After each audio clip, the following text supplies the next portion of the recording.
Were there any people along the way who told you that you were not cut out to be a doctor?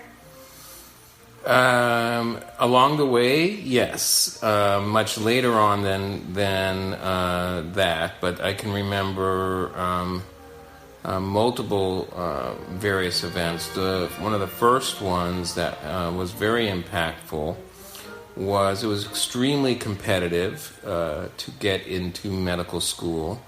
And I went to UCLA and was taking pre-med, a major that was pre-med, and so you had to take these required courses. And one of my very first classes at UCLA was chemistry, and the professor is a class of like 500 students, and the professor announced that, you know, all of you want to go to medical school. He was very demeaning about that and said that it's very competitive and that if you, only 1/3 of you will ever even get to med school.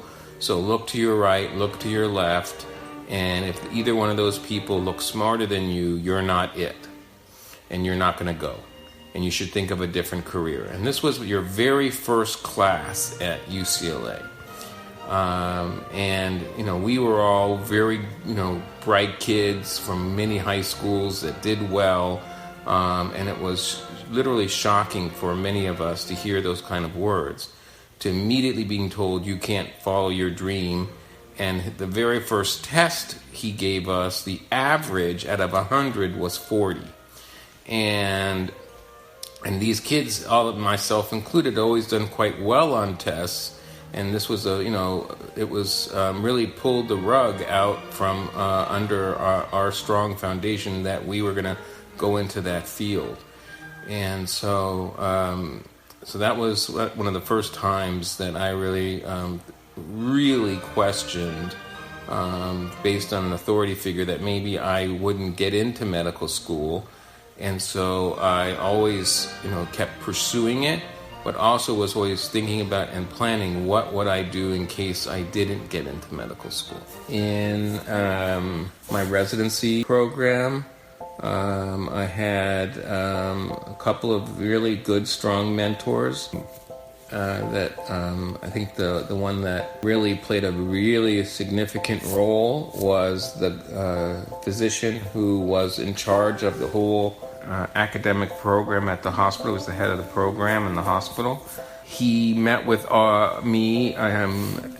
He was the one who actually interviewed me and to get into the program and accepted me. And then at the end of the program, he interviewed me and said, "Okay, what are you planning on doing after you graduate?" And I said that, well, I was going to be going on to do a fellowship at UC San Francisco in learning about lung disease, pulmonary disease. And he goes, "Really? That surprises me.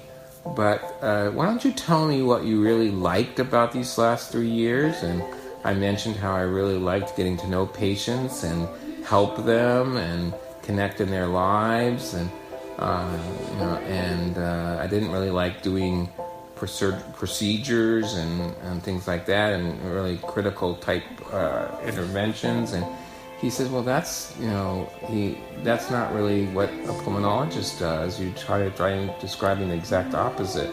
I think you should stay in primary internal medicine." I was not considering that field because of fear that I wouldn't be very good at it, because there's just so much material to learn if you don't subspecialize. So subspecialty allows you to condense the things you have to learn. And so from fear, I didn't feel I had enough brain power to be really good in general medicine.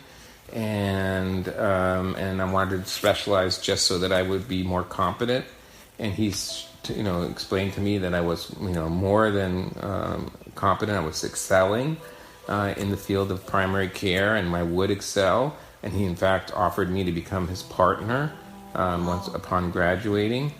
And so he's really someone who helped refocus my area of where I wanted to go into, and gave me the confidence, because I was considering an area out of fear rather than out of confidence. It was very hard on me, because as I was in the more traditional medicine path earlier in my career, being in general internal medicine, and then I went into private practice, and had that kind of what at that time traditional career path. I always had this interest in bioethics and improving end-of-life care.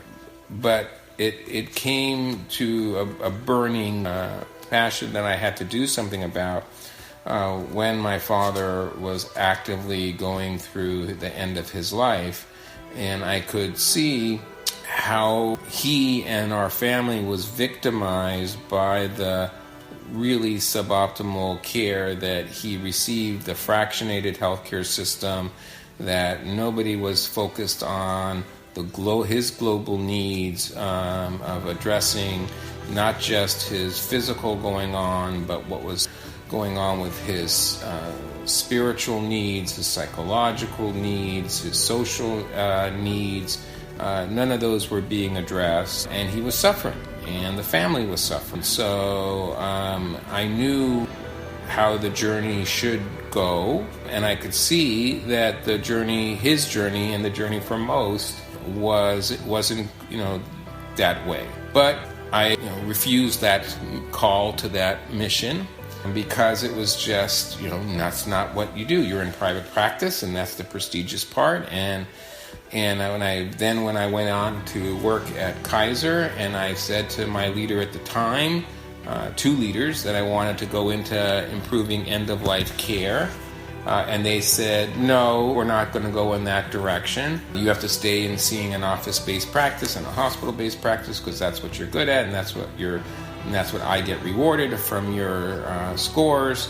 And we're not getting paid to do this kind of end-of-life care. And so when they said no, I didn't pursue it. I said, okay, fine. And I'm going to continue to do what I was doing, which was just continuing to care for 2,000 patients, and as best as I could. But I knew that I had a calling, a mission. That I needed to do something else, but it was a voice and a call that I just ignored. And then I think two things that happened that I would describe as almost supernatural. What happened was, working at Kaiser and growing degree of dissatisfaction with not being able to focus on improving end-of-life care. But working extremely hard and long hours. And we got the phone call that every parent fears and dread, that your daughter was in a near life-threatening accident and is in the hospital and may not survive. And so when I was sitting in her intensive care unit hospital bed night after night, and I did the night shift, and so it was very, very quiet. And I'd be sitting in a chair next to her bed. Nobody really was around, and I would hear the machines, the rhythmic sounds of the ventilator and the beeping of the heart monitor. And I remember, literally, I felt like a voice coming into my head saying, I have given you an amazing window to what's important in life. Every day you see my work, you see what's important in life, and you're participating in the care of people, and yet you still don't get it. I'm going to give you this is your last warning, that you better focus your life on what's important in life, because I'm not going to give you another chance. Soon after that, I was on my desk at Kaiser, and I got a letter in the mail from a recruiter. Normally I would throw those things out. This particular day I opened it up, and it was a job offer at the hospital that that saved my daughter's life.